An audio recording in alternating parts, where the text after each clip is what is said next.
추운 날씨 가운데 평일 기도에 나오신 성도 여러분들을 환영하고 또 축복합니다. 이 시간 우리 주님을 함께 찬양하셨으면 좋겠습니다. 몸이 불편하지 않으시다면 자리에서 함께 일어나셔서 찬양합시다.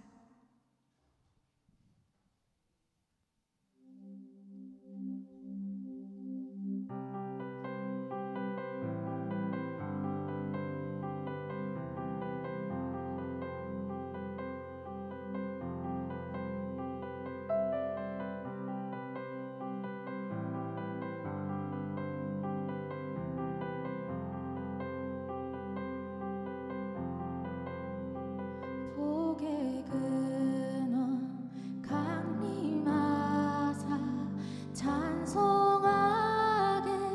하소서. 한량없이 자비하심 증량할 길 없도다.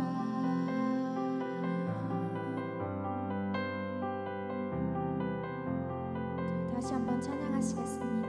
복의 근원 복의 근원 강림하사 찬송하게 하소서. 한량없이 자비하심 증량할 길 없도다. 천사들 찬송가로 나를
힘차게 함께 찬양하시겠습니다.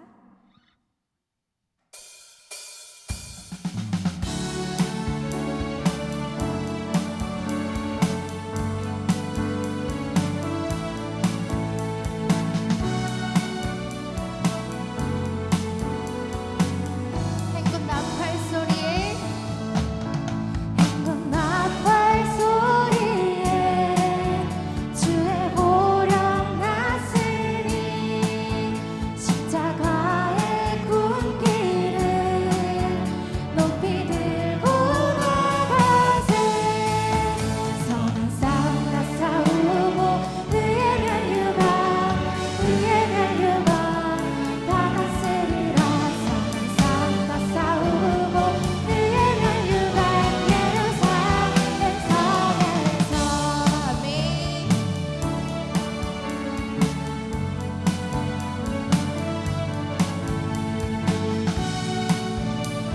저희 2절로 고백할까요? 악한 마귀 권세를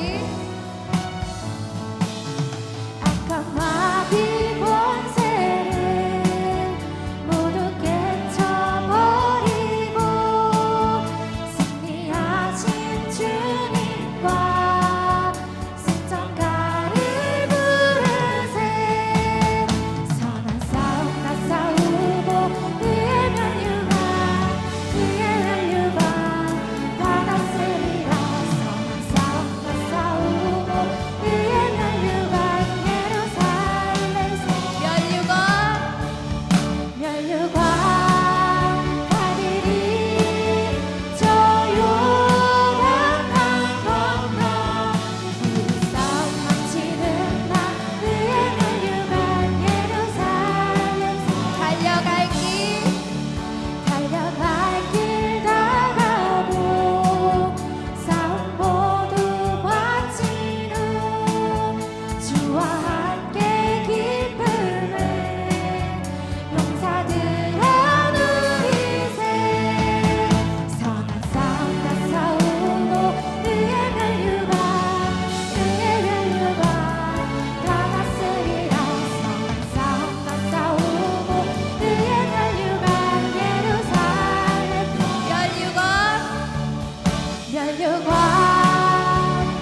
고백하시겠습니다.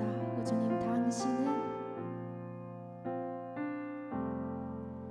주님 당신은 내 삶 구석구석까지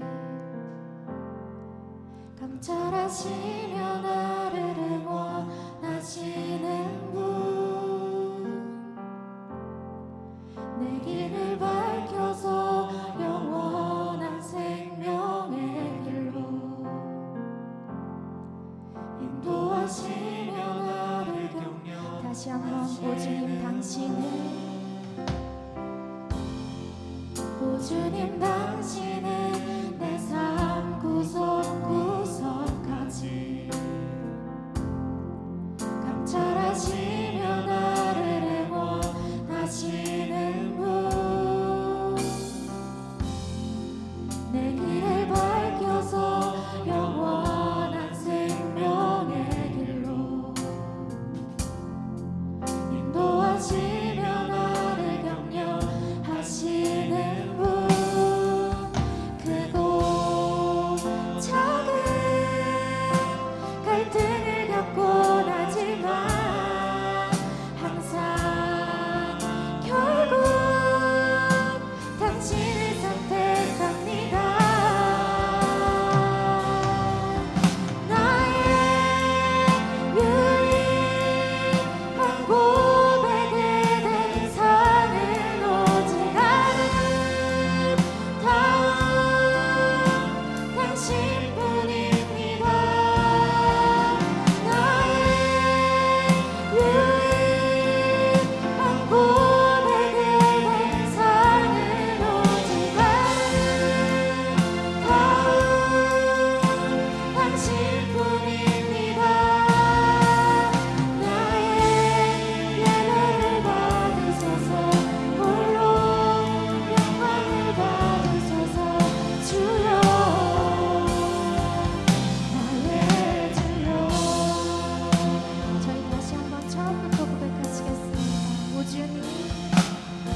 마지막으로 고백하시겠습니다. 어린 양 찬양하리. 어린 양 찬양하리. 내 평생 그 하나로 충분해요. 아멘. 어린 양 찬양하리. 내가 주의 임재 안에서. 오직 예수님 그분 하나로 우리 인생 충분합니다. 이 시간 주님 기도로 예배로 나아갑니다. 이 시간 말씀 선포하실 구빈군 목사님과 은혜 부어주실 성령님 구하며 이 시간 기도로 함께 나아가시겠습니다. 기도하시겠습니다. 어린 양 찬양하리. 내가 주의 임재 안에서. 어린 양 찬양하리. 내 평생 그 하나로 충분해요. 어린 양 찬양하리. 내가 주의 임재 안에서.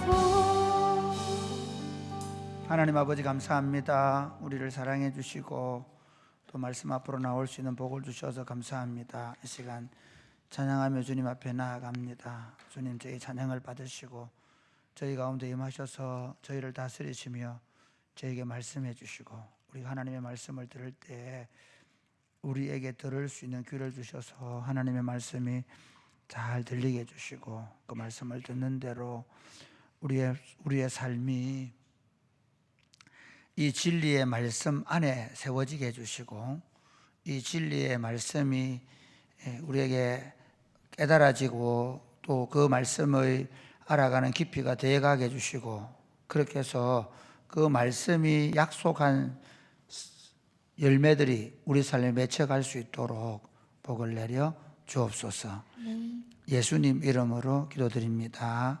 아멘. 사랑하는 여러분, 우리가 가지고 있는 것에 대한 가치를 모르는 시대에 살고 있는 것 같습니다. 이게 무슨 말인가 하면요, 사람들이 특별히 오늘 우리 시대 사람들이 자존감이 많이 낮다는 자존감. 왜 자존감이 낮아질까요? 그건 자기가 뭐 사랑받지 못했다든지 뭐 이런 생각들이 있거든요. 내가 어떤 존재인지에 대한 확실성이 없는 거예요. 오히려 내가 비천한 존재라는 거죠. 내가 보잘것없는 사람이라는 거죠. 그런 의식이 팽배해지면 자존감이 떨어지는 거죠. 그런데 내가 가지고 있는 것들, 내가 받은 것들, 내가 누리는 것들이 어떤 것인지 안다면, 특별히 그리스도인들에게서 자존감이 낮다는 건 이게 말이 안 되는 얘기예요. 내가 예수님을 믿는데 내가 자존감이 낮다. 그건 말이 안 되는 얘기예요. 도대체 그 설명이 안 되는 얘기예요. 아니, 나 예수 믿는데 내가 학교를 잘 못 다녀가지고 공부를 잘 못해가지고 우리 집에서 내가 사랑을 못 받아가지고 내가 자존감이 떨어진다. 그 말이 안 되는 얘기예요. 오늘 제가 그 얘기를 좀 하려고요. 우리가 받아 누리는 게 어떤 건지, 지금 내게 온 게 어떤 것인지 그걸 정말 이해하고 받아들일 수만 있으면 어떤 상황이 생겨도 어떤 환경이 주어져도 그것 때문에 우리 자존감이 낮아지지 않을 수 있다는 거예요. 우리가 받은 하나님의 나라의 가치가 어떤 것인가 하는 겁니다. 오늘 본문은 제가 거꾸로 보려고 해요. 마태복음 11장을 먼저 보고, 그래서 그 하나님 나라를 우리 선물로 받았기 때문에 그 하나님 나라를 받은 사람은 어떤 태도로 살아야 하는가를 얘기할 거예요. 먼저 그 하나님 나라의 가치가 어떤 것인가? 간단합니다. 네. 자, 우리 11장 1절부터 한번 보겠습니다. 같이 시작. 예수께서 12제자에게 명하기를 마치시고 이에 그들의 여러 동네에서 가르치시며 전도하시려고 거기를 떠나가시니라. 네, 그 얘기를 하신 다음에 세례 요한 얘기를 하거든요. 세례 요한, 제가 우리가 지금 올해 마태복음 강의를 올해하고 내년에 하는데 주일 설교를 하는데 새벽기도 저녁기도 저녁기도 교단 본문이 이거니까 이걸로 공부하게 돼서 아주 기쁘게 생각합니다. 여러분이 미리 오리엔테이션 한번 하고 2년 동안 말씀을 듣게 되니까 적어도 올해하고 내년에는 마태복음 할 일이 없을 거잖아요, 그죠? 자, 한번 보세요. 세례 요한이 예수님께 대한 어떤 질문을 해요. 그것에 예수님의 세례 요한에 대한 이야기를 하시면서 사실은 그 이야기를 잘 들어보면 우리가 받은 하나님 나라가 어떤 가치가 있는지 알게 돼요. 자, 한번 보실래요? 자, 우리 2절 한번 시작. 요한이 옥에서 그리스도께서 하신 일을 듣고 제자들을 보내어. 예, 요한이 지금 왜 옥에 갇혀 있냐면 헤롯 안티바스가 누구하고 자기 동생의 배다른 동생이지만 동생의 아내와 함께 로마의 왕권을 받으러 가다가 이 헤롯 빌립은 좀 사람이 너무 착해요. 그러니까 겉모술을 부를 줄 몰랐어요. 그래서 형제들끼리 왕권 받으러 갔다가 헤롯 빌립 1세하고 안티바스하고 아켈라오는 왕권을 받아왔는데 헤롯 빌립 2세하고 1세는 못 받아온 거예요. 그러니까 결혼을 했는데 그런 감 생각해 보세요. 아들 4명이 결혼을 했단 말이에요. 그래 아버지가 대기업 회장님이셨어요. 그래가지고 큰아들은 하나 받았고 둘째 아들 받았고 셋째 아들 받았고 넷째 아들 지금 셋째 아들 생각해 셋째 아들이 부인이 들어올 때는 이 남자를 사랑해 들어온 게 아니란 말이에요. 왕 아들이니까 왕이 될 거라 생각하고 들어왔단 말이에요. 그랬는데 빈털들이야. 왕권을 못 받아서. 그래가지고 어떻게 했냐면 그 아내가 헤로디아가 누구한테 눈길을 주는가 하면 자기 시숙님한테 눈길을 준 거예요. 그 둘이 눈이 맞았어요. 로마에 갔다 오다가. 그래가지고는 자기 남편을 버리고 시숙에게 결혼을 해본 거예요. 그것 때문에 세례 요한이 하나님의 나라잖아. 이게 유대 나라가 그래도 뭐 이 사람들 자체는 에돔 족속이긴 하지만 그러나 그 하나님의 왕국이거든요. 유대라는 사회가 율법대로 다스려지는 나라였단 말이에요. 그래서 율법으로 책망하는 거예요. 어떻게 남의 아내를 빼앗아 가지고 가늠할 수 있느냐 이 얘기를 한 거죠. 그러니까 누가 듣기 좋겠어요. 그래가지고 안디바스 감옥에 가서 그런데 이제 고민 안디바스는 조금 양심이 있어 고민이 되는 거예요. 막 어떻게 할까 막 그런 상황이에요. 네, 그런 상황에서 감옥에 갇혀 있는 거예요. 그래 한번 볼까요? 그 다음 2절 시작 3절 시작 예수께 여짜오되 오실 그이가 당신이오니이까 우리가 다른 일을 기다리오리이까. 세례 요한이 가만히 오게 들어보니까 이 사람이 하는 일을 보니까 이 사람 진짜 하나님의 왕국의 사람이 맞는가 아닌가 고민하는 거예요. 왜 고민할까요? 세례 요한이 가지고 있던 그 예수님에 대한 생각도 그 당시 유대인들에 관한 생각은 뭐냐면 어떤 정치적인 혁명이나 군사적 혁명을 통해서 그 다윗 같은 왕국을 세우기를 바랐는데 예수님은 자꾸 다른 일을 하는 거예요. 예수님은 가난한 자들과 약자들과 또는 죄인들과 함께 하시고 질병을 치료하시고 이러니까 이거 맞는가 헷갈리는 거죠. 분명히 세례 요한이 세례를 받을 때 뭐랬냐면 그 성령이 임하는 그 사람이 메시아다 하는 성령의 음성을 들었단 말이에요. 세례 요한이. 그래서 자기 세례를 줄 때 예수님에게 성령 임하는 걸 보고 보라 세상 죄를 지고 하나님의 어린 양이로다 이렇게 말해가지고 제자들이 예수님께로 가고 했단 말이에요. 분명히 자기는 메시아라 생각했는데 이 사람이 하는 일을 보니까 이게 메시아가 맞는가 아닌가 헷갈리는 거예요. 그래서 물어봤어요. 당신 메시아 맞습니까? 오실 거이라는 말은 메시아입니까? 하나님이 보내신 그분입니까? 그렇게 물어보는 거예요. 그러니까 뭐라고 합니까? 자, 4절부터 보겠습니다. 4절부터 시작. 예수께서 대답하여 이르시되 너희가 가서 듣고 보는 것을 요한에게 알리되 계속해서 맹인이 보며 못 걷는 사람이 걸으며 나병 환자가 깨끗함을 받으며 못 듣는 자가 들으며 죽은 자가 살아나며 가난한 자에게 복음이 전파된다 하라. 예, 이게 사실은 선지서에 나오는 메시아에 대한 예언인데 세례 요한은 이 부분에 대해 예를 못한 거예요. 그러니까 예수님 하시는 얘기는 뭐냐면 구약 성경에 예언된 그 예언이 이루어지고 있지 않냐. 예, 여기 보면 맹인이 보게 되고 걷지 못하는 사람이 걷게 되고 나병 환자가 깨끗함을 받게 되고 듣지 못하는 자가 듣게 되고 죽은 자가 살아나고 가난한 자에게 복음이 전거되고 있지 않냐. 이 이사야의 예언이 지금 이루어지고 있지 않냐. 그 말은 곧 내가 누구다? 메시아다 그 말이죠. 그러면서 예수님께서 이렇게 얘기해요. 그렇게 하면서 이제 그 세례요한의 제자들이 예수님께 묻고는 이 말 해줘라. 누구든 실족하지 않은 사람은 복이 있다. 그 말은 내가 하는 일을 보고 아닌가벼 안 하고 메시아 맞습니까? 메시아 맞아 라고 말하는 그 사람은 복이 있다. 그래 내가 하는 일을 보고 네가 믿어라 그 말이에요. 세례요한한테 그 얘기를 하고 나서 그들이 떠나가요. 세례요한의 제자 떠나가고 나서 세례요한에 대한 평가에 이렇게 해요. 자 우리 7절부터 볼까요? 7절부터 시작. 그들이 떠남에 예수께서 무리에게 요한에 대하여 말씀하시되 너희가 무엇을 보려고 광야에 나갔더냐 바람에 흔들리는 갈대냐 계속해서 그러면 너희가 무엇을 보려고 나갔더냐 부드러운 옷 입은 사람이냐 부드러운 옷을 입은 사람들은 왕궁에 있느니라. 그러면 너희가 어찌하여 나갔더냐 선지자를 보기 위함이었더냐 옳다 내가 너희에게 이르노니 선지자보다 더 나은 자니라. 세례요한 간단합니다. 너희가 광야에 왜 나갔냐? 선지자 보러 가지 않냐? 바로 그 선지자가 누구다? 세례요한이라는 거예요. 예수님은 오히려 세례요한을 정확하게 인정해 주시는 너희가 광야에 나간 이유가 뭐냐? 그러니까 세례를 받은 이유가 뭐냐? 지난주에 우리가 예수님 그 세례요한에게 많은 사람이 세례를 받아 했잖아요. 그래서 많은 유대에 살던 사람들이 예루살렘 사람들이 세례를 받으러 왜 갔냐? 왜 너희가 그에게 세례를 받았냐? 그가 하나님이 보낸 선지자라고 너희가 믿었지 않느냐?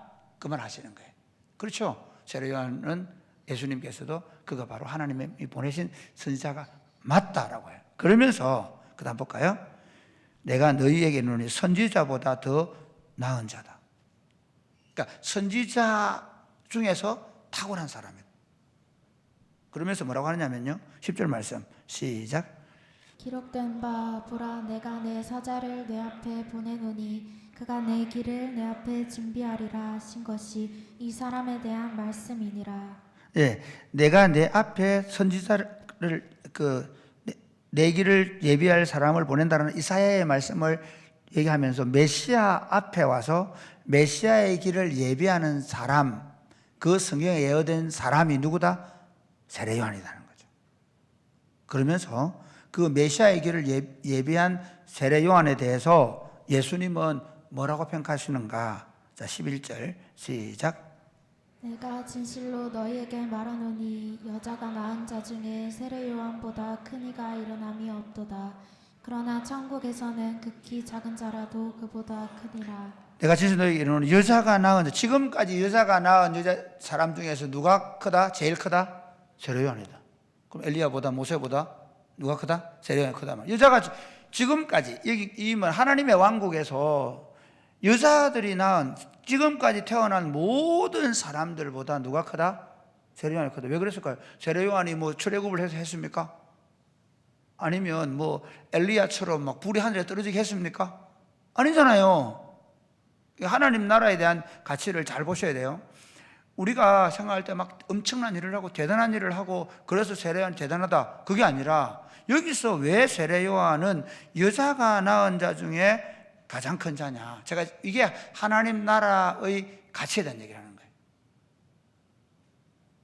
보세요. 물론 안나와나 시몬이 예수님 태어났을 때 예수님을 알아봤잖아요. 그렇죠? 근데 예수님을 메시아로 세운 사람이 누구예요? 세례요한이. 제가 그 예수님이 세례받으러 오시는 장면이 이번 주 설교거든. 오늘 제가 설교 준비하다가 좀 늦었는데 이제 일단 마무리를 지어놨어요. 세례 요한이 세례를 베풀 때 세례 요한이 왜 이러십니까? 저한테 왜 오십니까? 이렇게 얘기하거든요. 알아보는 거예요. 누군지 알아보는 거죠. 그 순간에. 그러니까 내가 당신에게 가야 되는데, 내가 당신에게 세례받아야 되는데, 왜냐면 자기는 그분의 신발도 들리게 감당하지 못하는 사람이라고 지난주 말씀드렸잖아요. 뭐 알아보는 거예요. 그분이 오셨을 때 그분이 누군지 알아보는 거죠. 그러니까 예수님이 오셨을 때 예수님을 제일 먼저 알아본 사람이 누구예요? 세례 요한이에요. 그리고 예수님으로 하여금 자기 백성들의 죄를 짊어지시는 세례를 받음으로 십자가의 길을 가게 한 사람이 누구예요? 세례 요한이에요.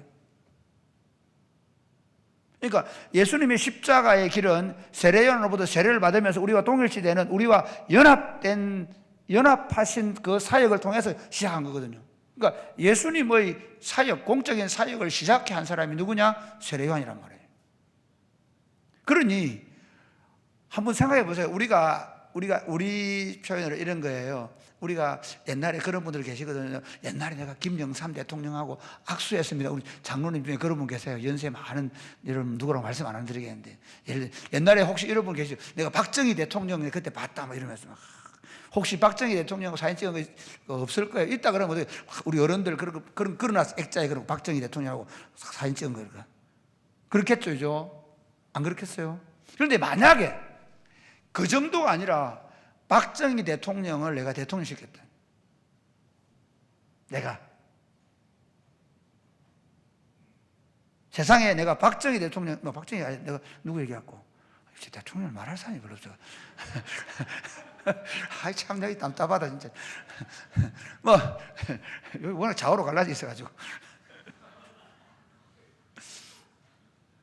내가 대통령을 안다는 정도가 아니라 내가 그 사람을 대통령 시켰다. 나 때문에 그 사람 대통령이 됐다.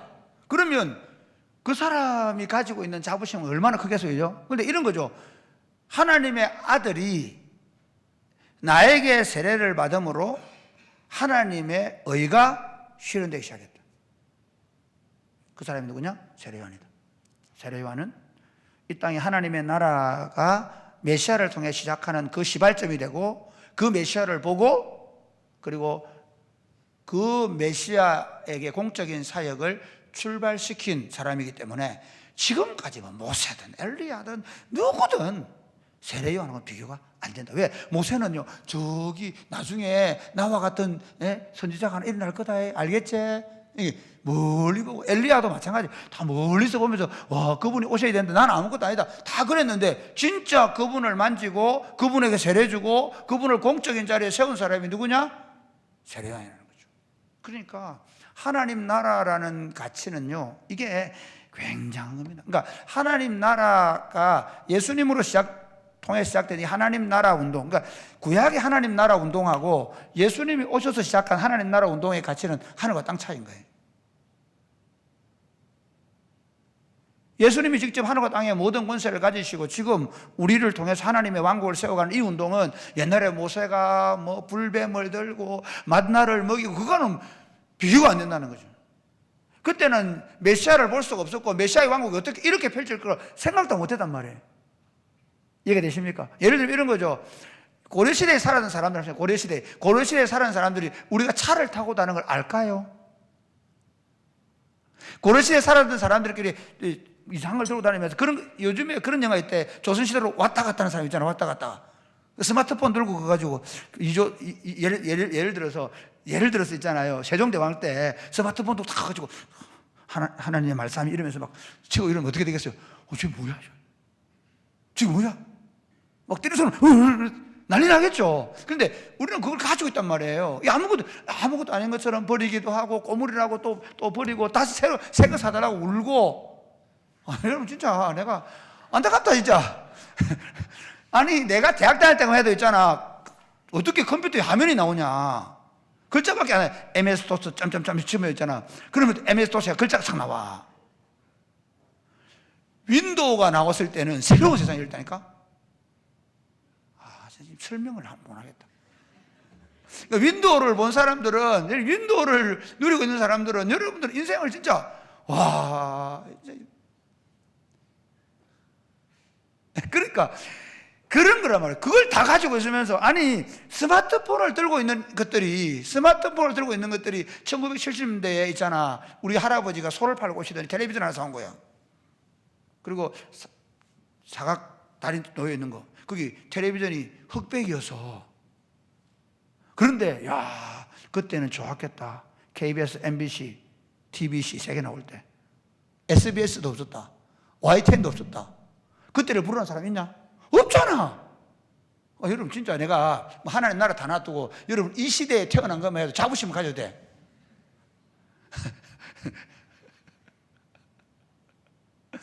그러니까 세례 요한의 시대가 그런 시대예요. 모세는 꿈도 못 꾸던 일이고 엘리야는 꿈도 못 꾸던 일이 지금 우리에게 펼쳐질 거라는 것을 세례 요한은 봤기 때문에 세례 요한은 여자가 낳은 자 중에 가장 큰 자란 말이죠. 할렐루야. 그러면서 자 한번 볼까요? 네. 12절부터 시작. 세례 요한의 때부터 지금까지 천국은 침노를 당하나니 침노하는 자는 빼앗느냐. 13절 시작. 모든 선지자와 율법이 예언한 것은 요한까지니 만일 너희가 즐겨 받을진대 오리라 한 엘리야가 곧 이 사람이니라. 여러분 이게 얼마나 중요한 거면요, 얘기하는 거예요. 세례 요한 때부터 지금까지 천국 침노를 당했는데 이 침노하는 자가 빼앗을 수 있다. 이 말은요, 그 하나님의 나라에 쳐들어오는 사람, 하나님 나라에 쳐들어갈 수 있는 사람을 그걸 빼앗을 수 있다는 거예요. 할렐루야. 여러분 지금 우리에게 주어진 나라를 우리가 쳐들어가면 그 나라를 누릴 수 있다는 거예요. 그게 우리에게 주어지는 하나님 나라인데, 그러면서 하는 말이 뭐냐면 모든 선지자와 율법이 예언한 것은 세례 요한까지니 만일 너희가 즐거워할 텐데 오리란 엘리야고. 그러니까 모든 율법과 선지자들이 예언한 그 모든 것들이 누구로? 예수 그리스도 안에서 종결되었다. 완결되었다. 그 완결판을 여러분이 가지고 있는 거죠. 그 뒤에 얘기는 사실은 그럼에도 불구하고 이 시대 사람들이 그 완결판된 그리스도를 받아들이지 않는다는 얘기예요. 한번 볼까요? 같이 15절부터 시작. 귀 있는 자는 들을지어다. 이 세대를 무엇으로 비유할까? 비유하건대 아이들이 장터에 앉아 제 동물을 불러 이르되 우리가 너희를 향하여 피리를 불어도 너희가 춤추지 않고 우리가 슬피 울어도 너희가 가슴을 치지 아니하였다함과 같도다. 요한이 와서 먹지도 않고 마시지도 아니하매 그들이 말하기를 귀신이 들렸다 하더니 인자는 와서 먹고 마시매 말하기를 보라 먹기를 탐하고 포도주를 즐기는 사람이요 세리와 죄인의 친구로다 하니 지혜는 그 행한 일로 인하여 옳다함을. 저는 이 말씀을 조금 더 이렇게 볼 수 있습니다. 사실은 세례 요한이 왔을 때 회개의 세례를 베풀 때 그들은 듣지 않았단 말이에요. 그런데 하나님 나라가 주어져서 하나님 나라의 잔치가 열렸는데도 들어오지 않는 거예요. 그러니까 그 시대를 그렇게 말하는 거죠. 세례 요한이 와서 메시아가 왔다, 지금 임박해 왔다, 지금 혼인잔치 시작된다, 문 열린다, 빨리 받아들이라 하는데도 불구하고 안 받아들인 거예요. 근데 진짜 열려가지고 하나님 예수님의 통치가 시작되면서 이제 하나님 나라의 잔치가 열렸는데 그 잔치 가기도 두려워하는 거죠. 그게 지금 이 본문이 말하고 있는 겁니다. 그러면 볼까요? 우리는 어떤 상태입니까? 우리는 그 나라에 침노한 자들입니다. 그 나라에 들어와서 그 나라를 선물로 받은 자들입니다. 이건요, 모세가, 엘리야가, 구약에 있는 모든 사람들이, 구약에 어떤 사람도 한 사람도 빼지 않고 구약의 그 거룩하고 우리가 성경에 나오는 그 모든 선지자들, 그 모든 사람들이 한 번만 보면 좋겠다. 한번 생각해 보자. 좀 미안한데, 참 100년 전에 죽은 사람들이 너무 미안한데 100년 전에 죽은 사람들이 지금 탁 한 번이라도 봤으면 좋은 세상 아니가? 여러분 진짜라니까. 그리고 여러분 오늘 우리 장로님들하고 만나가 장로님 주사님들 만나가 얘기한 오늘 보름날이래. 보름날 우리 옛날에 가서 저 산에 올라가서 달집을 짓고 거기서 불 태우고 해가 불이 많이 나고 그랬다는 거야. 그때가 좋은. 그래서 내가 예? 그때가 좋다고요? 장로님 그때 같으면 지금 차를 타고 다니겠어요? 장로님? 생각해봐. 그때 같으면 지금 여기 가려고 그러면 며칠 걸려가요. 참 사람들이 희한하더라니까요. 그때가 좋았대. 아니 그럼 한번 물어보자. 그때 그러면 여러분 장로님들 좀 죄송한 얘기인데 그래 그때 그래 그래서 아니 지금 장로님 그때 좋았다고요. 배 쫄쫄 고를 때 보릿고개에서 굶어 죽을 때 병이 걸려 또 약도 없고 그다음에 그 오시면 또 그 얘기하더라고. 이 많이 나와가 이 밤마다 이 잡고 그랬더니 그래 그때 좋았다고요. 여러분 이 시대에 태어난 거 진짜 복 받으신 거 아시기 바랍니다. 할렐루야. 근데 그거는 복도 아니야. 구약에 있는 모든 선지자들이 모든 하나님의 백성들이 진짜 보고 싶어 하던 그분이 지금 오셨단 말이에요. 그분이 세례 요한 웃기는 건 뭐냐면 이렇게 얘기하거든요. 예수님께서 뭐라고 말씀하시는가 하면 여자가 낳은 자 중에 세례 요한보다 큰 이가 없다. 11절 보세요. 11절가 그러나 천국에서는 극히 작은 자라도 그보다 크다. 이게 뭐냐면 예수 그리스도를 통해 시작된 하나님 나라, 회개하라 천국이 하나님 나라 가까이 왔다 했잖아요. 그러니까 이제부터 시작되는 이 천국, 이 하나님 나라에서는 어떻다고요? 어린 애도 그보다 크다. 왜? 이 예수님으로 시작된 하나님, 이제 세례 요한은 목 잘려 죽거든요. 그런데 그 이후에 얼마 뒤에 예수님이 십자가에 못 박혀 돌아가신 우리의 죄를 속량하신 사건이 벌어진 거예요. 예수님이 우리 죄를 속량해 주는 사건이 벌어진 거예요. 세례 요한은 그 메시아의 사역을 제대로 다 이해 못하고 죽었어. 그러니까 긴가민가가 맞습니까 안 맞습니까 이렇게 해서 죽었단 말이야. 그런데 우리는 메시아가 어떤 분이 정확하게 아는 거야. 와, 그분이 오셔서 우리 죄를 십자가에 죽어 돌아가신 우리를 본 겁니다. 할렐루야. 그리고 그 돌아가신 걸 본 것뿐만 아니라 그분이 죽은 자 가운데 살아나신 걸 본 거야. 할렐루야.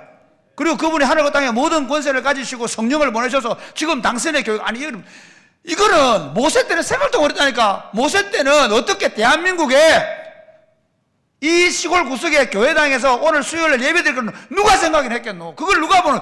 모세는 못 보고 우리는 보고 있단 말이에요. 모세는 누리지 못하고 우리가 누리고 있단 말이에요. 할렐루야. 이 정도 하면 내가 되겠습니까? 그러니까 내가 예수를 믿는다는 건요, 여러분이 2025년 2월 12일 날 여기 지금 태어나서 스마트폰을 가지고 여러분이 오만 걸 다 하면서 사는 이것만으로도 여러분은 자존감이 떨어지면 안 되는 사람들이야. 한번 생각해봐. 여러분 조선의 시대에 세종대왕께서 이렇게 살았을까? 아니잖아. 그러니까 여러분 이 시대에 사는 것만으로 자존감이 높아요. 그 자존감은 이만큼밖에 안 돼. 그런데 내가 이 시대에 살면서 하나님 나라 예수 그리스도를 믿고 예수님과 함께 죄 속함을 받고 하나님의 나라를 상속받고 하나님의 교회에 들어와서 이제 내가 하나님 나라를 누릴 수 있다는 것, 이것만으로도 내 출신 성분이 어떻고 내가 공부를 어떻게 했고 내가 지금 집에서 무슨 대접을 받고 있고 집에서 맨날 엄마는 큰 언니만 좋아하고 나는 맨날 꿀밤 주고 공부한다고 구박하고 막 그런 것들 받더라도 엄마 나 괜찮아, 난 하나님의 자녀야. 할렐루야. 엄마가 아무리 나를 구박해도 나를 절대로 포기하지 못하는 나라가 이미 내게 주어져 있단 말이에요. 믿으시면 아멘 하시기 바랍니다. 그게 우리의 정체성이란 말이에요. 그렇기 때문에 시간이 너무 없다. 자, 10장 아까 가서 볼까요? 우리가 마태복음 10장 34절까지 시작. 내가 세상에 화평을 주러 온 줄로 생각하지 말라. 화평이 아니요 검을 주러 왔노라. 계속해서 내가 온 것은 사람이 그 아버지와 딸이 어머니와 며느리가 시어머니와 불화하게 하려 함이니 사람의 원수가 자기 집안 식구리라. 이게 무슨 말인가 하면 이겁니다. 하나님 나라를 본 자는 보지 못한 자의 원수가 되어버리는 거예요. 같은 집안 식구이고 뭐 같이 어릴 때부터 학교 다녔고 어떤 일을 했더라 하나님 나라를 보지 못한 자에게 있어서 하나님 나라를 본 자들은 이해할 수 없는 사람이 되어버려요. 엄마 아빠는 예를 들어 엄마나 아빠가 하나님 나라를 보지 못한 사람 어떻게 하겠습니까? 야, 네가 공부를 열심히 해가 좋은 대학 가서 출세하고 성공하고 좋은 차를 타고 막 내한테도 돈도 많이 주고 남들 앞에서 야 음치나 돼가지고 막 다른 엄마 아빠한테 우리 애가 좋은 대학 가고 이번에 우리 직장에 어디 들어갔고 막 자랑해야 되는데 딸이 하나님 나라를 바쁘서 하나님 나라에 미쳐부서 그래가지고 뭐 겨울에 단기 선교 간다고 막 돈 모으고 알바하고 다니고 막 이거 정말 미치겠는 거야. 이게 이해가 됩니까? 그거는 약과예요. 앞으로 인생을 살아가면서 하나님 나라를 본 자들이 사는 방식과 하나님 나라를 보지 못한 자의 방식은 전혀 다른 거죠. 하나님 나라의 가치를 아는 사람들 어떻게 해요? 마태복음 13장은 이렇게 해요. 전부를 받아서 그 집을 사버려요. 그 밭을 사버려요. 전부를 받아서 그 진주를 사버려요. 그러니까 그걸 안 본 사람은 만약에 그 밭에 보화가 없다는, 예를 들어서 아들이 이거 밭 전체는 1,000만 원짜리인데 그 보물은 한 1,000억짜리란 말이야. 그런데 이 아들이 예를 들어서 자기가 가지고 있는 모든 재산을 다 팔아가지고 10억에 이 밭을 사는 거야. 미친놈이 1,000만 원짜리를. 그러니까 밭에 보화를 못 본 사람은 난리 나겠죠. 아버지가 이놈의 새끼가 미쳤나 그러고 깡금시키고 머리 깎고 다 하겠죠. 그런데 어때요? 하이라니까 미치는 거야. 우리는 엄마 하이라니까 보라니까 안 보는 거야. 여러분 계시는 보는 사람 보는 거예요. 그러니까 하나님 나라를 본 사람과 보지 않은 사람은 한 집에 있어 원수가 될 수밖에 없는 거예요. 뚜렷해져야 합니다. 오늘 우리 교회가 왜 이렇게 힘이 없는 거냐면요, 본 사람이나 안 본 사람이나 자존감 떨어져 있고 좋은 데가 못 가면 실망하고 엄마들은 더 실망하고 죽이려고 그러고 막 말도 안 되는 짓을 하고 있는 거죠. 하나님 나라를 받았다는 당당함 속에 사시기를 주님의 이름 축복합니다. 막 핍박하고 엄마가 막 뭐라 하고는 좀 봐야 되는, 하나님 좀 보게 해주세요. 봐야 돼. 보이면 네가 맞네. 사실은 여러분 우리가 왜 막 싸우고 엄마한테 싸우고 대들고 하지 말아야 돼요. 이유가 뭐냐면 보이게 해달라 기도해야 되는 거예요. 보지 못하면 우리 원수가 되는 거예요. 그래서 한번 볼까요? 자, 그래서 이렇게 얘기하는 거예요. 자,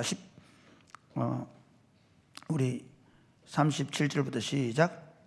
아버지나 어머니를 나보다 더 사랑하는 자는 내게 합당하지 아니하고 아들이나 딸을 나보다 더 사랑하는 자도 내게 합당하지 아니하며 38, 39절 시작. 또 자기 십자가를 지고 나를 따르지 않는 자도 내게 합당하지 아니하니라. 39절. 자기 목숨을 얻는 자는 잃을 것이요 나를 위하여 자기 목숨을 잃는 자는 얻으리라. 이게 무슨 말이냐면요, 하나님 나라를 보고 나면 더 이상 사랑하는 게 없어져 버리는 거예요. 그것만 사랑하는 거죠.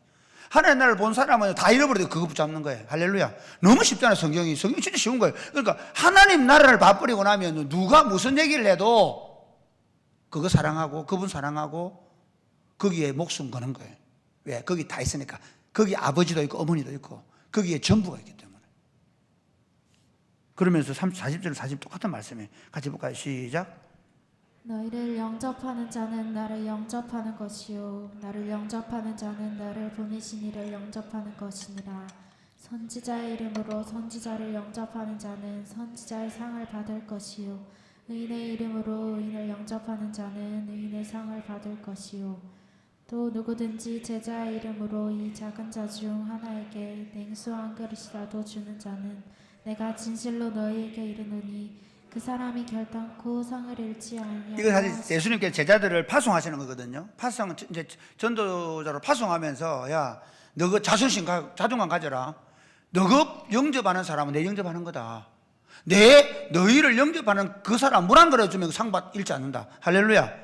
여러분, 우리의 가치가 어느 정도 사람이냐면요, 누가 나를 무시하고 깔보면 얘 하나님이 그렇게 무시하고 깔볼 거예요. 할렐루야. 그러니까 자존감이 떨어지면 안 된다니까. 떨어질 수 없는 존재예요. 왜? 네가 나를 무시해? 내가 지금 성적 나쁘다고 선생님 나를 무시하십니까? 엄마, 내 공부 좀 못한다고 지금 엄마 무시하나? 엄마 안 되는데 하나님이 당신 엄마 무시하면 못잘라고 그래. 할렐루야. 이게 예수님 말씀이라니까. 그러니까 너희들 전도라고 하면서 조금 더 주눅 들지 마라. 너희들 영접하는 사람은 내 영접하는 거고 내가 상 준다. 그러나 너희 무시하고 너희 밟으면 내가 무시하고 밟는다. 말씀 맺겠습니다. 여러분, 우리가 받은 하나님 나라는 세상의 어떤 것으로도 개선할 수 있는 가치가 있는 거예요. 예수 믿으면 전부를 완벽하게 얻은 거예요. 그러므로 그 나라에 미쳐서 살 수밖에 없어요. 어떤 상황 속에서도 쫄 수가 없고 어떤 상황에서도 우리의 자존감이 낮아질 수가 없단 말이에요. 그 하나님 나라를 보고 누리고 그 하나님 나라의 가치를 드러내며 사시기를 주님의 축복합니다. 아멘. 찬양하겠습니다. 나 무엇과도 주님을 바꾸지 않으리.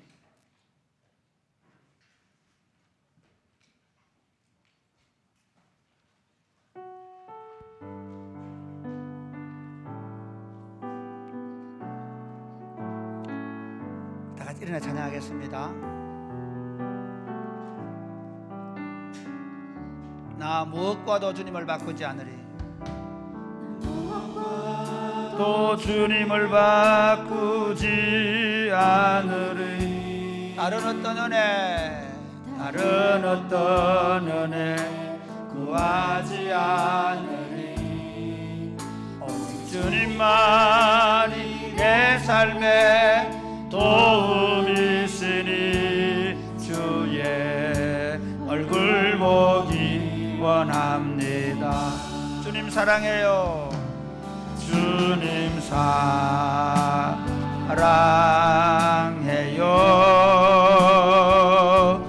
온 마음과 정성 다해 하나님의 진실한 친구 되기 원합니다. 다시 한 번 더 나 무엇과도 주님을 바꾸지 않겠습니다. 또 주님을 바꾸지 않으리.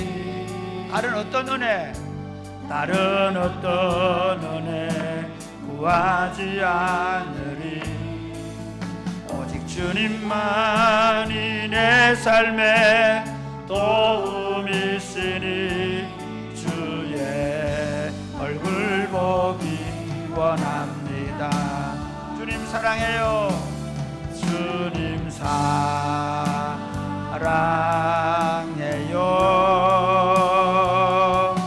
온 마음과 정성 다해 하나님의 진실한 친구 되기 원합니다. 사랑하는 여러분, 하나님 나라의 가치를 발견하셨습니까? 예수 믿는 거 그냥 교회 왔다 갔다 하는 거 아닙니다. 우리 엄마 아빠가 어쩔 수 없이 다니라고 해서 다니는 거 아닙니다. 어쩌다 예수 믿어가지고 술도 못 먹고 담배 못 피우고 어쩌다 예수 믿어가지고 내가 이렇게 여러 가지 봉사하면서 살아야 되냐, 바보 같은 얘기입니다. 하나님 나라를 얻었으면 전부를 완벽하게 얻은 것입니다. 인생이 얻을 수 있는 모든 것을 얻은 것입니다. 하나님 나라를 내게 선물로 주셔서 감사합니다. 이 하나님 나라를 선물로 받은 자부심과 긍지를 가지고 어떤 것에도 흔들리지 아니하고 유혹받지 아니하고 누가 어떻게 나온다고 그것 때문에 발끈하지 않고 그것 때문에 주눅들지 않고 그것 때문에 위축되지 않고 주님 그 나라의 가치 때문에 기뻐하고 즐거워하며 담대하게 복음을 말하며 살게 하여 주시옵소서. 기도하겠습니다. 주여 주여 주여 주여 아버지 아버지 아버지 기도합니다. 아버지 하나님, 이 나라를 받은 자부심과 긍지로 살게 하시고 이 나라 외에 그 어떤 것들도 다 싸구려지고 없어질 것이며 변할 것이고 아무것도 아닌 것이 되어버릴 때 다시 알게 하시고 이 나라를 받은 선물로 받은 이 기쁨과 즐거움 가운데 살아낼 수 있도록 아버지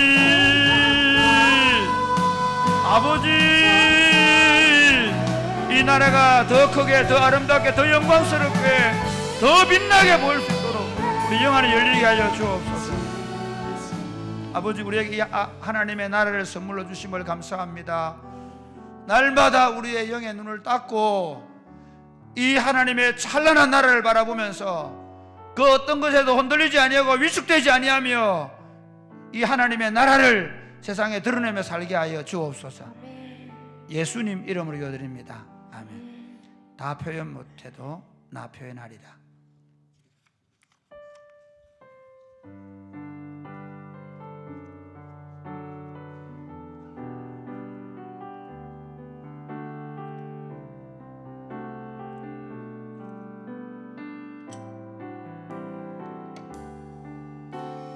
다 표현 못해도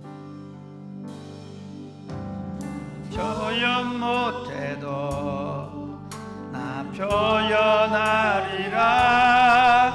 나 고백 못해도 나 고백하리라. 다 알 수 없어도 나 알아가리라. 다 담지 못해도 나 닮아가리라. 다시 한 번 더. 다 표현 못해도 나 표현하리라. 다 고백 못해도 나 고백하리라. 다 알 수 없어도 나 알아가리라. 다 담지 못해도 나 닮아가리라. 그 사랑 얼마나 아름다운지, 그 사랑 얼마나 날 부욕해 하는지, 그 사랑 얼마나 크고 놀라운지를, 사랑 얼마나 다시 한 번 더. 그 사랑 얼마나 아름다운지, 그 사랑 얼마나 아름다운지, 그 사랑 얼마나 날 부욕해 하는지, 그 사랑 얼마나 크고 놀라운지를, 그 사랑 얼마나. 다시 한 번 더 할까요? 그 사랑 얼마나 아름다운지, 그 사랑 얼마나 아름다운지, 그 사랑 얼마나 날 부욕해 하는지, 그 사랑 얼마나 크고 놀라운지를, 그 사랑 얼마나 나를 감격하게 하는지. 사랑하는 여러분, 어떤 목사님 이런 얘기 하시더라고요. 참 요즘 세상이 아이들을 미치게 한다 그래요. 왜 그럴까요? 자꾸 그걸 바라보니까요. 거기서 나도 한자리 해야 되고, 거기서 나도 그 사람들이 가는 방향들 속에서 그 사람들이 가진 걸 내가 가져야 되고, 그러다 보니까 미치는 거예요. 그런데 또 다르게 미치게 하는 분이 계십니다. 우리 구주 예수님이십니다. 그분이 보여준 나라는 우리를 진짜 미치게 합니다. 할렐루야. 거기 미쳐버리면 우울증이 날아갑니다. 거기 미쳐버리면 원망과 불평이 날아갑니다. 거기 미쳐버리면 삶의 의욕과 만족과 배부름이 있습니다. 여러분, 자꾸 나를 드러내려고 하고 내 힘을 키우려고 하고 나를 보여주려고 하고 내가 뭔가 더 내가 성취해야 한다면 우리는 미쳐버릴 것입니다. 그런데 이렇게 기도하면 좋겠습니다. 하나님, 성경을 읽든 밥을 먹든 공부를 하든 뭘 하든 하나님을 사랑하는 마음으로, 하나님 나라를 보고 누리는 마음으로 살아가게 하여 주옵소서. 여러분, 성경을 읽고 설교를 하고 기도해도 그 마음속에 내가 더 설교를 잘하고 내가 더 뭔가 드러내야 되고 내가 뭔가 성취해야 된다고 한다면, 우리는 거기 심지어 목사님들 가운데도 얼마나 많은 분들이 우울증에 시달리고 있고 오히려 막 여러 가지 어려움을 겪고 있는지 모릅니다. 왜? 그 나라야, 그 하나님 주신 그 영광스럽고 그 아름다운 것을 보지 못하기 때문입니다. 여러분, 내가 뭘 하고 있냐가 중요한 게 아닙니다. 정말 중요한 건 뭐냐면 내가 그분을 진짜 사랑하고 있느냐, 그분의 사랑에 내가 빠져 있느냐는 겁니다. 다른 거 보지 말고, 아들 얼굴도 보지 말고 남편 얼굴도 보지 말고 주님, 제가 먼저 주님의 얼굴을 바라보게 하여 주옵소서. 주님의 사랑에 빠지게 하여 주옵소서. 그 사랑 안에서 밥을 먹고 그 사랑 안에서 공부하고 그 사랑 안에서 살아내게 하여 주옵소서. 기도하겠습니다. 주여, 주여,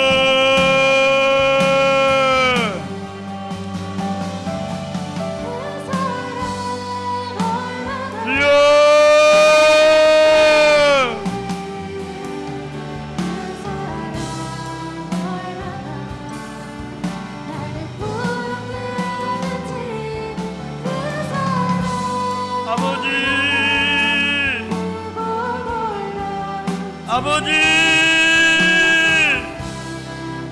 아버지, 하나님의 사랑에 눈이 뜨게 하여 주옵소서. 하나님의 사랑에 눈 뜨게 하여 주옵소서. 하나님의 사랑에 미쳐있게 하여 주옵소서.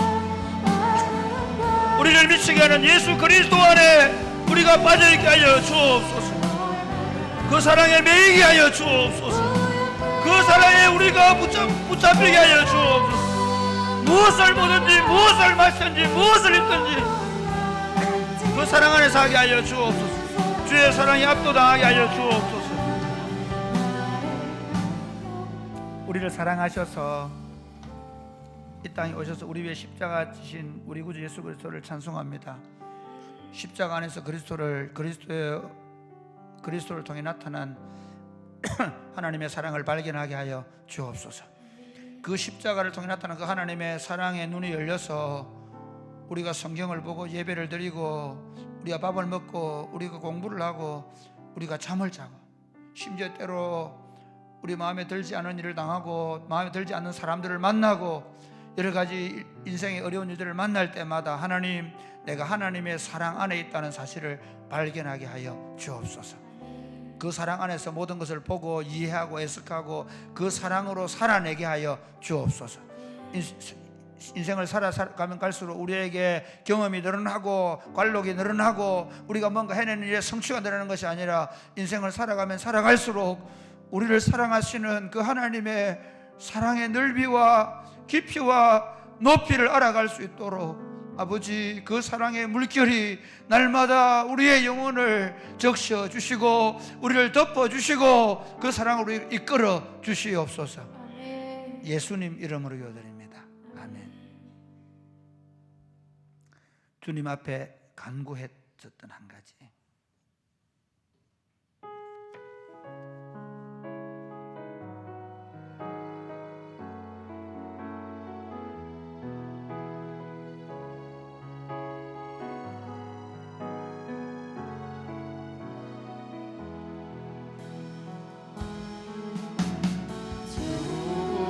앞에 간구했었던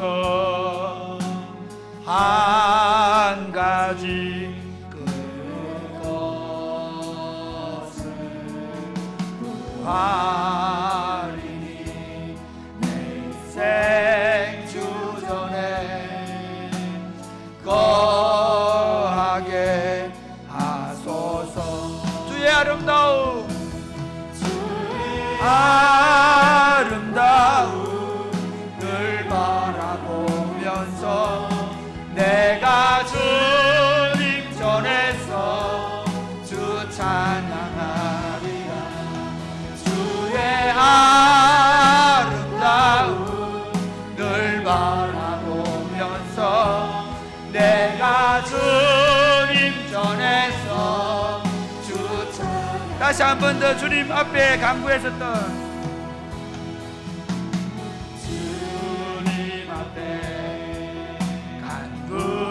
했었던 한 가지 그것을 구하리니 내 인생 주전에 거하게 하소서. 주의 아름다움, 주의 아름다움을 바라보면서 내가 주님 전에서 주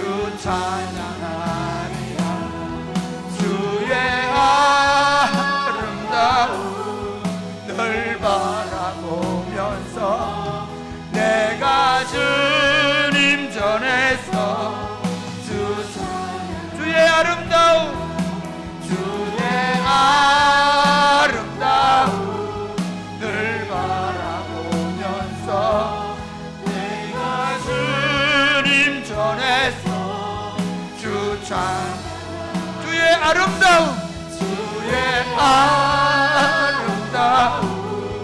늘 바라보면서 내가 주님 전에 주의 아름다움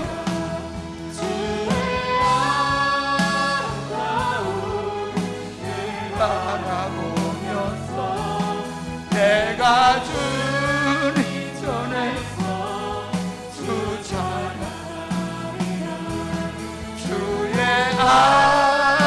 아름다움을 바라보면서 내가 주님 전에서 주 찬양하리라. 사랑하는 여러분, 저는 한국교회 목사로서 너무 마음이 아픕니다. 하나님의 교회 성도들이 주일마다 예배에 와서 그 아름다움을 바라보고 그 아름다움에 취해 가서 세상에 혼란하고 근심하고 걱정하고 있고 힘들어하고 있는 영혼들에게 네가 만약에 우리가 믿는 예수님을 만난다면, 네가 우리 교회에 가서 한번 예배만 드려볼 수 있다면 내가 보는 그 하나님 나라의 아름다움을 네가 볼 수 있을 텐데, 그렇게 말하는 삶을 살아야 되는데 우리 안에도 여전히 염려와 근심과 걱정과, 아니 세상 사람들이 추구하는 그것들을 그대로 가지고 살아가는 모습이 너무 안타깝습니다. 사랑하는 여러분, 이렇게 기도하면 좋겠습니다. 이 땅에 있는 모든 목사님들이 주님의 아름다움을 더 바라보고, 그래서 주님 말씀을 나눌 때마다 그 하나님 나라의 아름다움을 목 놓아 강단에서 외치게 하여 주옵소서. 오늘 한국교회 성도들이 예배로 모일 때마다 그 하나님 나라의 영광스러움과 아름다움에 압도되어서 그 한 분의 예배를 통해 그 영광스러움과 아름다움을 그 영혼에 담고 세상 속에 나아가서 우리에게 너 어떻게 그렇게 아름답게 사니? 너 그렇게 왜 기쁘게 살 수 있니? 너 어떻게 그렇게 밝게 살 수 있니? 그렇게 말할 때마다 우리가 모이는 그 교회 공동체에서 누리는 그 하나님의 영광, 그 아름다움을 볼 수 있으면 좋겠다라고 기도하고 그들에게 말하고 그들을 하나님께로 인도하는 그런 교회로 다시 회복되게 하여 주시옵소서. 제가 어제 우리 리더들과 함께 가서 컨퍼런스를 하면서 그 얘기했습니다. 우리 올 봄에는 행복 모임을 하고 행복 모임이 끝나면 다 저녁마다 모이자. 그리고 그 친구들에게 우리가 보는 이 하나님 나라의 영광을 좀 보면 좋겠다, 하나님의 아름다움을 보면 좋겠다라고 소개하고 그 행복 모임 모인 친구들을 저녁 기도를 초대하자. 혹시 저녁 기도 이후에 모이는 행복 모임은 우리 한번 그 아름다움을 보고 한번 모이자라고 얘기하고, 그래서 특별히 여러분 기도해 줄 때 하나님 올 이 저녁마다 하는 기도 모임이 이제는 불신자들이 와서 우리가 누리는 그 아름다움을 보게 하여 주옵소서. 그러기 위해서 우리의 예배와 우리 기도 모임 가운데 우리가 다른 거 보지 말게 하시고 주님의 전에서 주님의 아름다움과 주님의 영광스러움을, 주님의 나라의 그 아름다움을 볼 수 있도록 도와 주시옵소서. 기도하겠습니다. 주여,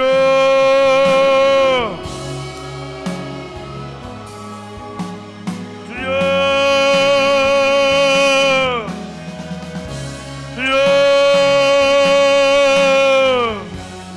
우리로 그 하나님 나라의 영광스러움과 아름다움을 보게 하여 주시옵소서.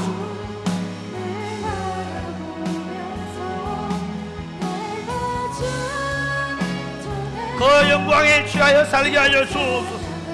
하나님, 우리의 예배와 우리 기도 모임이 그 하나님의 영광의 인재를 경험하게 하시고 그 영광에 압도되게 하시고, 그리하여 하나님 그 앞에서 우리가 하나님 이사야가 그 하나님의 영광을 보고 그 앞에 엎드렸던 것처럼 우리가 그 영광을 보고 우리가 하나님의 복음의 말씀을 전하지 않으면 안 될 수 있도록 주님 도와주셔서 우리가 본 그 하나님의 영광을 세상에 말하게 하시고 그 여호와의 진에 흘러나오는 그 영광을 선포하며 살 수 있도록 주님 도와.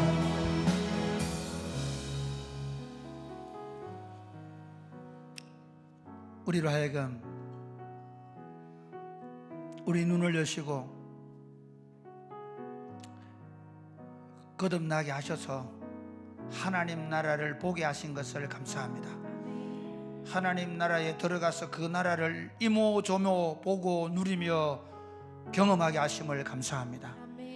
하나님 아버지, 사랑이 곱히는 교회 공동체 안에 이 하나님의 나라가 더 풍성히 임함으로 말미암아 우리의 예배와 우리의 소그룹과 우리 행복 모임과 우리의 기도 모임과 우리의 모든 영역 가운데 그 하나님의 아름다우심, 그 하나님의 영광스러우심이 드러나고 나타나게 하여 주옵소서.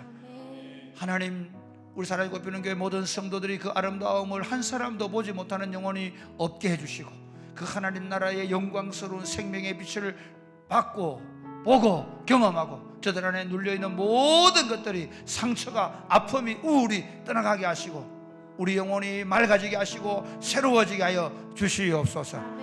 하나님 아버지, 한국교회를 긍휼히 여겨 주시옵소서. 하나님, 모든 교회의 강단마다 하나님의 말씀에 영광스러운 빛이 비치게 하여 주시옵소서. 모든 목사님들이 하나님의 나라의 영광을 보고 그 나라를 선포하게 하시고 한국교회가 다시 하나님의 나라의 영광을 경험한 성도들이 나아가서 세상에 담대하게 하나님 나라를 보여주고 말하게 하여 주옵소서. 특별히 우리 교회 저녁 기도를 축복해 주옵소서. 2025년 한 해가 그 하나님의 영광스러움이 나타나는 기도회가 되게 하여 주시옵소서. 이 하나님 나라의 영광을 보여주기 위해서 친구들을 데려오게 하시고 그 친구들이 이 모임에 들어와서 우리의 말씀, 우리를 통해 들려진 하나님의 말씀과 기도를 통해 하나님 나라의 영광을 보고 그들이 압도되어지고 거듭나게 되어지고 새로운 신앙생활 할 수 있게 되어질 수 있도록 도와주시옵소서. 오늘 밤에 기도할 때 성령 하나님 우리 가운데 함께하여 주옵소서. 지금 세부에 나가서 선교하고 있는 우리 친구들을 기억하시고 그 사역 가운데 함께하시고 돌아올 때까지 하나님 성령으로 충만케 하시고 저들이 더 풍성한 하나님 나라를 누리고 돌아오게 하시고 그리고 그곳에서 저들이 누릴 하나님 나라를 보여줄 수 있도록 도와주시옵소서. 예수님 이름을 기도드립니다. 아멘. 기도하겠습니다. 주여, 주여.